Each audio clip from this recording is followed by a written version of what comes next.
Hujan turun deras ketika Arga menyadari ia telah tersesat di tengah hutan Kalimantan. Peta di tangannya basah dan tak lagi terbaca, sinyal ponsel hilang. Di sekelilingnya hanya suara angin dan ranting patah. Hari mulai gelap. Saat berjalan tanpa arah, ia melihat cahaya samar di kejauhan. Harapan muncul. Mungkin ada kampung, pikirnya. Benar saja, di balik pepohonan lebat, berdiri beberapa rumah kayu sederhana.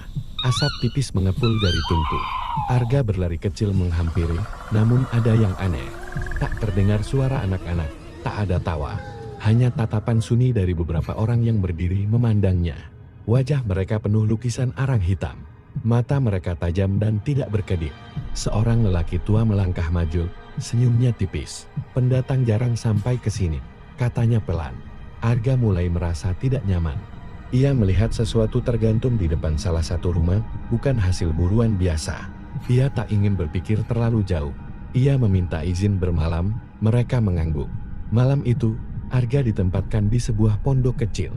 Dari celah dinding kayu, ia mendengar bisikan-bisikan. Beberapa kali ia melihat bayangan orang berdiri di luar, mengawasinya. Ketika ia mengintip, ia melihat api unggun besar mulai dinyalakan di tengah kampung. Dan di dekat api itu, sebuah meja kayu panjang telah disiapkan. Jantungnya berdegup kencang, ia sadar, ia bukan tamu. Ia adalah santapan. Tanpa menunggu lebih lama, Arga mendorong pintu belakang pondok dan berlari ke hutan gelap. Teriakan terdengar di belakangnya, obor-obor menyala, langkah kaki mengejar.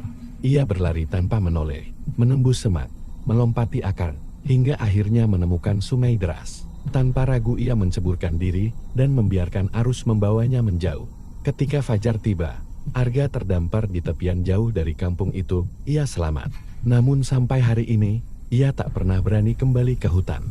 Dan ia tak pernah tahu, apakah kampung itu benar-benar nyata, atau hanya mimpi buruk yang terlalu hidup untuk dilupakan.